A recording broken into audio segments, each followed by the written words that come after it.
नमस्कार साथियों, स्वागत है आप सभी का वाईफाई स्टडी 2.0 पर। मैं हूं अंकित अवस्थी। आप हैं मेरे साथ में आज के एक महत्वपूर्ण विषय पर चर्चा करने के लिए। विषय है कि कर्नाटक में अब गीता को लेकर विवाद शुरू हो रहा है। आप पूछेंगे ऐसा क्यों? क्योंकि हाल ही में कर्नाटक सरकार की तरफ से शिक्षा मंत्री ने कहा है कि वो विचार कर रहे हैं कि गीता को स्कूल कैरिकुलम में शामिल कर दिया जाए। अब सवाल बनता है कि क्या गीता स्कूल कैरिकुलम में केवल कर्नाटक में शुरू हुई है? तो चलिए आज के सेशन में इसी विषय में हम चर्चा करते हैं, जानने का प्रयास करते हैं कितना खास है ये जानना आप लोगों के लिए। देखिए साथियों, यहां पर एक न्यूज़ आपको दिखाई दे रही है। Karnataka government to discuss with expert before introducing Bhagavad Gita in school syllabus. ये इस बारे में चर्चा चल रही है और उन्होंने कहा है कि वो एक्सपर्ट्स के साथ बातचीत में लगे हुए हैं कि किस प्रकार से भगवत के अंदर। ठीक है। अच्छा, अब भगवत गीता की जब बात आती है तो यहाँ पर एक न्यूज़ आप सबको ध्यान से देखनी होगी और वो न्यूज़ आज से 2 दिन पहले की ही है। न्यूज़ ये है कि गुजरात ने कहा है कि क्लास 1 गीता फॉर क्लास 6 से 12, यानी कि इंग्लिश तो मैंडेटरी कर दी गई है क्लास 1 से और गीता मैंडेटरी कर दी गई है क्लास 6 से लेके 12वीं तक। ये गुजरात सरकार का फैसला है। आप पूछेंगे आप न्यूज़ तो कर्नाटका की पढ़ा रहे हैं। हम इसलिए पढ़ा रहे हैं ताकि आपको बता सकें कि कर्नाटका गुजरात की तर्ज पर ही कार्य कर रहा है, विरोध वहां से निकल के आ रहा है। ठीक है। कर्नाटका जानना इसलिए जरूरी है क्योंकि हाल ही में वहां पर फ्रीडम ऑफ रिलीजन के नाम पर आर्टिकल 25 की बात करते हुए हमने हिजाब बैन की बात भी काफ़ी ज़्यादा की थी। इसलिए आपको रिलेवेंस रूप से समझाने के लिए इस प्रकार से सिलेक्शन किया गया। तो गुजरात एजुकेशन मिनिस्टर जीतू वघानी ने हाल ही में कहा और थर्सडे के दिन असेंबली में कहा कि एजुकेशन जो हमारा बजट है उसके अंदर हम प्लान कर रहे हैं कि अपनी जो नेशनल एजुकेशन पॉलिसी गुजरात में लागू करें, तो उसको लागू करते समय सत्र 2022-23 में कक्षा 6 से लेकर 12 तक के लिए श्रीमद् भागवत गीता को शामिल करना है। अब जरा सोच के देखिए कि गुजरात तो ये फैसला कर चुका है। फैसला करने के बाद में यहाँ पर ये लाइन और कही गई है कि केंद्र सरकार की नई शिक्षा नीति के अनुरूप है ये कार्यक्रम, यानी कि according to new education policy 2020 के अकॉर्डिंग ये चीज़ है, ऐसा मानना है। किनका मानना है? गुजरात सरकार का मानना है। ठीक है ना। इसमें कहा गया है कि क्लास 6 से लेकर 8 तक तो नैतिक शिक्षा का हिस्सा बनाया जाएगा, यानी कि मोरल एजुकेशन दी जाएगी गीता के माध्यम से, और 9 से लेकर 12 तक ये प्रथम भाषा में किताबों में शामिल होगी। ये इस प्रकार से इसमें कहा गया है। ठीक है। अब ऐसी स्थिति में यहाँ पर गीता के कर्नाटका के अंदर जो बात चल रही है स्कूलों के अंदर चलने की, वहाँ पर ये सवाल निकल के आ रहा है कि गुजरात की तर्ज पर कर्नाटका सरकार भी अब चाहती है इसी प्रकार का कोई निर्णय लिया जाए। लेकिन हम देश की बातें करें उससे पहले आपको कुछ इंटरनेशनल न्यूज़ भी यहाँ पर अपडेट कर दें। और इंटरनेशनल न्यूज़ कुछ इस प्रकार से है कि लास्ट ईयर सऊदी अरब ने अपने सिलेबस के अंदर, सऊदी अरब जो कि एक इस्लामिक कंट्री है, उसने अपने सिलेबस के अंदर, अपने कोर्स कैरिकुलम के अंदर रामायण और महाभारत को स्टूडेंट्स के लिए कैरिकुलम में इंक्लूड किया था। बस ये आप एक रेफरेंस के रूप में ध्यान रखिए। आप इसको बजाय धर्म के रूप में देखने के अगर मोरल एजुकेशन के रूप में देखते चलें, जिसको लेकर के बातचीत चल रही है वो यही है कि मोरल एजुकेशन देने के लिए, नैतिक ज्ञान देने के लिए गीता का अध्ययन बहुत जरूरी है। आप जानना चाहेंगे कि सर क्या वाकई में ऐसा होता है? मैं आपको बहुत सारे रेफरेंसेस आज भी दूंगा कि आज के भी कोर्सेज में कहाँ कहाँ पर गीता का ज्ञान दिया जाता है। अगर आप यूपीएससी का पेपर लिख रहे हैं तो यूपीएससी के पेपर के दौरान एथिक्स का जो आपका सेक्शन होता है उसमें गीता के ज्ञान को पूरी तरह से समझना होता है, उसको आत्मसात करना होता है, तभी जाकर के आप एथिक्स में बहुत अच्छे आंसर राइटिंग कर पाते हैं। ठीक है ना। तो कर्नाटका गवर्नमेंट ने डिसीजन करते हुए कहा है कि हम भी गुजरात, हालांकि डिसीजन फाइनल नहीं है, इनके एजुकेशन मिनिस्टर ने कहा है कि हम बिल्कुल गुजरात की तर्ज पर चलेंगे।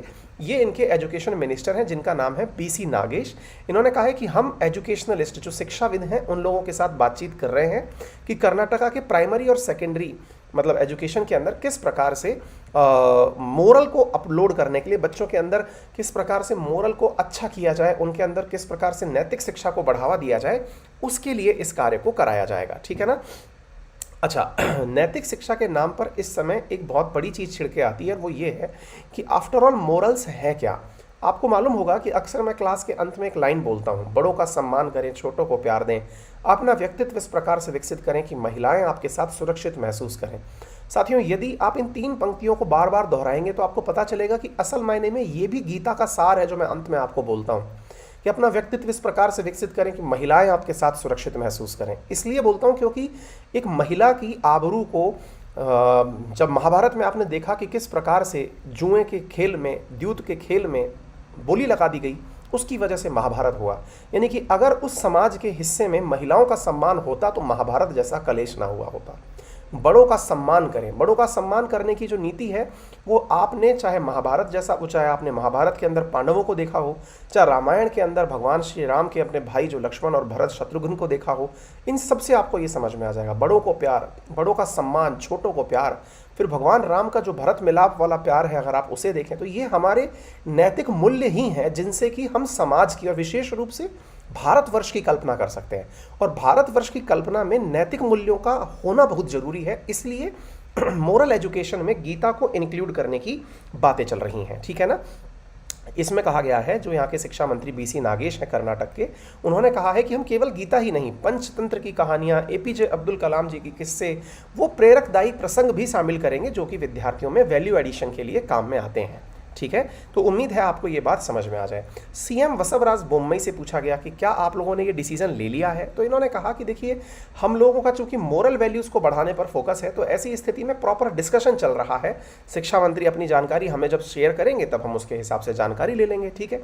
अच्छा, अब ऐसी स्थिति में आप जानना चाहेंगे कि मेजर पॉलिटिकल जो पार्टीज हैं वो क्या कहती हैं, तो कांग्रेस ने कहा कि इट इज़ नॉट नेसेसरी, यानी इसे कांग्रेस के अकॉर्डिंग ज़्यादा आवश्यक नहीं माना गया है, ऐसा कहा गया है। और विशेष रूप से इस बारे में भी कहा गया है कि एक सेक्युलर कंट्री के अंदर, जिस देश के अंदर धर्मनिरपेक्षता हो, तो राज्य को अपना धर्म जो है, मतलब राज्य धर्म के नाम पर कोई एक धर्म विशेष को बढ़ावा नहीं दिया जाना चाहिए। जबकि वास्तविकता इससे कहीं उलट है। नैतिक मूल्यों के बढ़ावे के लिए गीता का उपयोग बहुत सी जगह पर किया जा रहा है। भगवत गीता का मैं थोड़ा सा आपको हिस्टोरिकल भी महत्व समझा देता हूँ।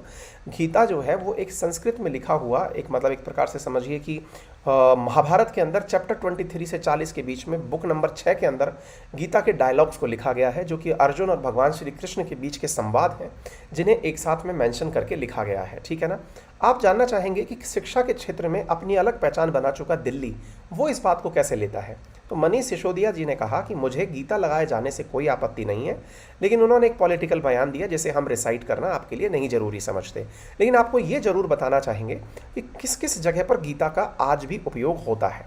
केंद्र सरकार संसद में ऑलरेडी बता चुकी है कि गीता को स्कूल कॉलेजेस के कोर्सेज में तकनीकी शिक्षा के रूप में शामिल किया जाएगा। स्कूल कॉलेज के कोर्स में हिंदू धर्म ग्रंथों को शामिल करने को लेकर एक सवाल के जवाब में शिक्षा मंत्री धर्मेंद्र प्रधान ने कहा, ये सारी जानकारियां दी थी। एनसीईआरटी के मुताबिक गीता से संबंधित सामग्री पहले से ही कक्षा 11वीं और 12वीं की संस्कृत की किताबों में दी हुई है। एनसीईआरटी की 6ठी कक्षा की किताब को अगर आप उठा के देखते हैं तो उसमें व्यापारी, राजा और तीर्थयात्री विषय जो है उसमें गीता का ही संदर्भ लिया गया है। 7वीं कक्षा की किताबें अगर उठा के देखते हैं तो उसमें ईश्वर के लिए भक्ति पथ नामक जो शास्त्र है वो गीता को ध्यान में रखकर बनाया गया है। अगर हम हायर एजुकेशन में बात करें तो योग विषय के ऊपर जो राष्ट्रीय पात्रता परीक्षा, जिसे आप NET नेशनल एलिजिबिलिटी टेस्ट कहते हैं, उसमें भी योग के अंदर गीता का बहुत ज़्यादा महत्व है और पेपर में पूछा जाता है। AICTE ने 2018 में बैचलर्स ऑफ इंजीनियरिंग के मॉडल कोर्स में भारतीय पारंपरिक ज्ञान प्रणाली नाम से एक कोर्स शुरू किया, जिसमें गीता के कुछ अंश शामिल हैं। नेशनल एजुकेशन पॉलिसी पर एक संसदीय पैनल की राय है कि वेदों और शास्त्रों को इतिहास की किताबों में शामिल किया जाना चाहिए। हरियाणा के सीएम मनोहर लाल खट्टर ने कहा था कि उनके राज्य में भी गीता पढ़ाई जाएगी। गुजरात अपने यहाँ पर 2022-23 से छठी से लेकर 12वीं तक के विद्यार्थियों के लिए गीता को शुरू कर रहा है। ये विषय उस समय निकल करके आता है जिस समय पर मतलब देश में एक विवाद छिड़ा हुआ है हिजाब बैन को लेकर के। और हिजाब के केस में आपको मालूम होगा कि हाल ही में हाई कोर्ट ने ये कहा कि ये एक असेंशियल रिलीजियस प्रैक्टिस नहीं है इस्लाम की, जिसे कि आप यूज़ करें, ठीक है। मैंने इसके ऊपर प्रॉपर तरीके से एक सेशन किया हुआ है जिसमें आर्टिकल 25 को मैंने डिटेल में आपसे डील किया है। फिलहाल के लिए इतना ही। यदि आप चाहते हैं मेरे साथ जुड़कर पढ़ना तो use my referral code Ankit 10 on Unacademy, get 10% discount on all type of courses. आप मुझसे अंकित अवस्थी सर नाम से जो टेलीग्राम चैनल है वहाँ पर भी कनेक्ट कर सकते हैं। हमारे द्वारा 27 मार्च को आपसे एक टेस्ट लिया जाएगा जिसमें वर्थ ₹15 CR आपके बीच में प्राइज डिस्ट्रीब्यूट की जाएंगी। अनअकैडमी पर यूपीएससी मेंस क्वालिफाई कर चुके विद्यार्थियों के लिए एक free comprehensive interview guidance program चल रहा है, जिसमें कि बहुत सारे देश के दिग्गज ब्यूरोक्रेट्स आपकी तैयारी करवाएंगे। अनअकैडमी के थ्रू आप चाहें तो आप यूपीएससी की प्रीलिम्स की और सीसैट की टेस्ट सीरीज ले सकते हैं, जो कि आपके लिए बहुत महत्वपूर्ण होगी। पर्सनल मेंटरशिप के माध्यम से भी आप क्लासेस पढ़ सकते हैं, जिसके लिए आपको कोर्सेज परचेज करते समय अगर EMI की आवश्यकता पड़ती है, लोन की आवश्यकता पड़ती है, तो वो भी आपको अनअकैडमी उपलब्ध कराती है। फिलहाल के लिए इतना ही। अपना ख्याल रखें, बड़ों का सम्मान करें, छोटों को प्यार दें, अपना व्यक्तित्व